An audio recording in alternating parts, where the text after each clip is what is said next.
On November 13th, 1974, Ronald DeFeo murdered his entire family at 112 Ocean Avenue, Amityville, Long Island. He confessed to the crime, and in November of 1975, he was convicted and sentenced.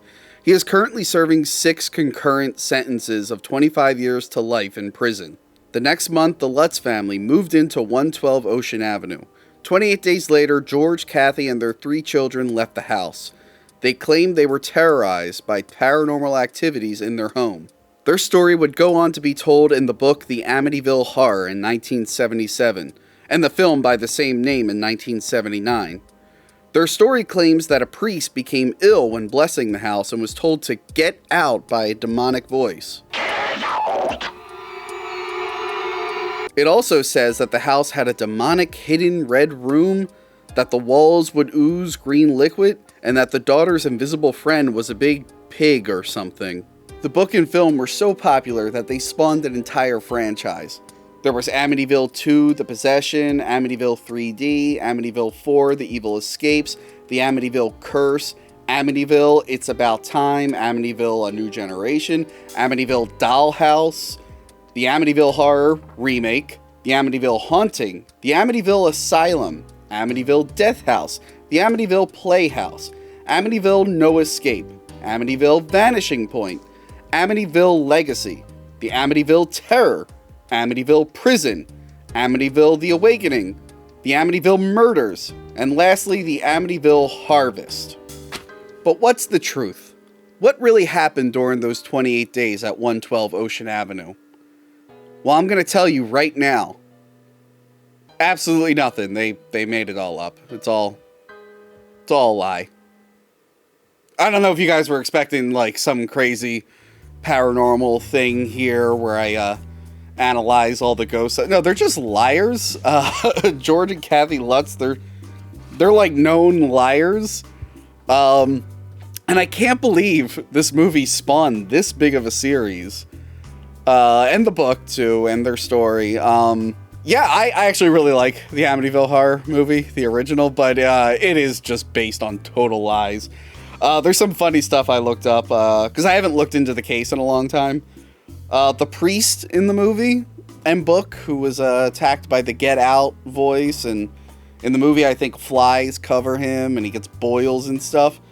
Yeah, well, he was dragged into a lawsuit, we'll get to that, and he admitted in an affidavit that he never even met the family. He talked to them on the phone. Sometimes he says he did go over there. His story seems to change, but when he was under oath during a lawsuit, he was like, yeah, I only talked to them on the phone.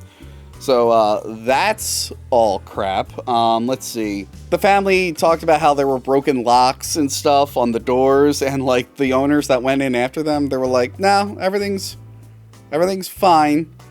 The red room that they found in the movie, I think they break a wall down, and there's, like, this hidden red room.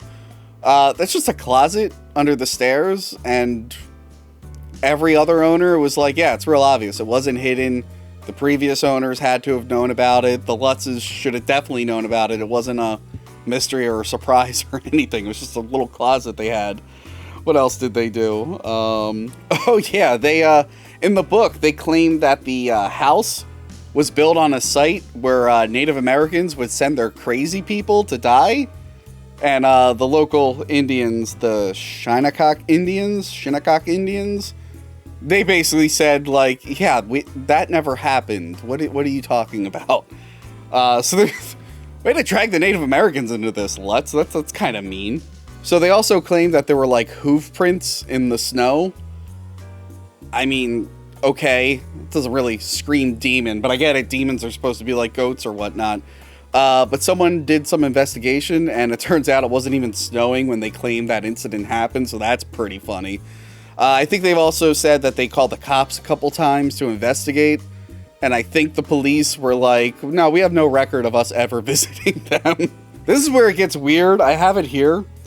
In 1977, this is before the movie even came out, George and Kathy Lutz filed a lawsuit against William Weber, who was the defense lawyer for Ronald DeFeo, the murderer who killed his family.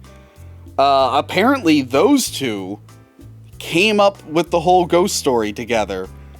Just kind of, I don't know why the killer's defense attorney is trying to cash in on this house. That was kind of weird. But they were suing each other over, I don't know, some crap that was happening. Like $4 million in damage, and then he got countersued. And I like this. This is what the judge said, Judge Weinstein.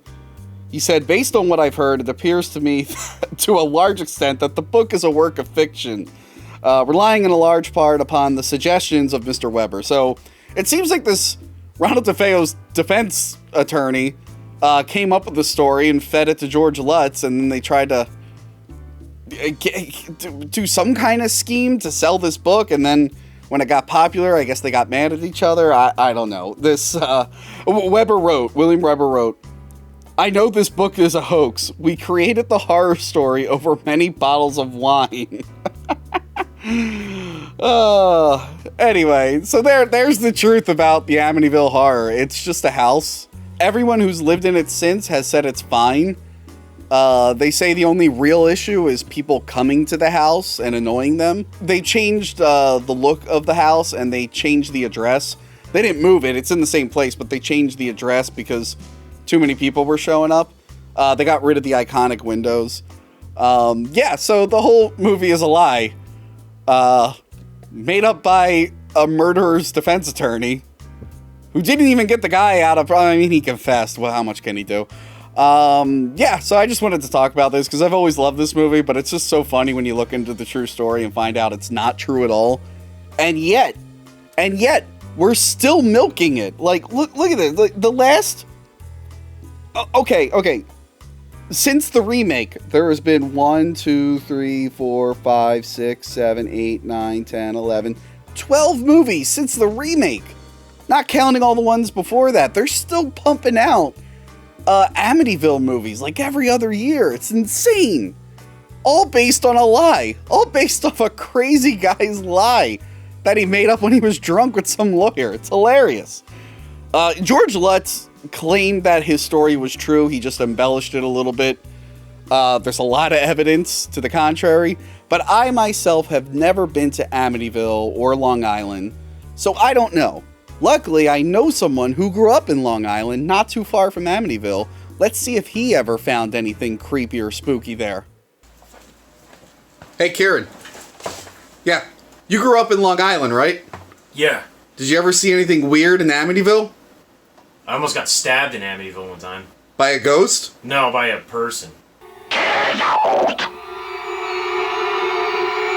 Thanks, Kieran.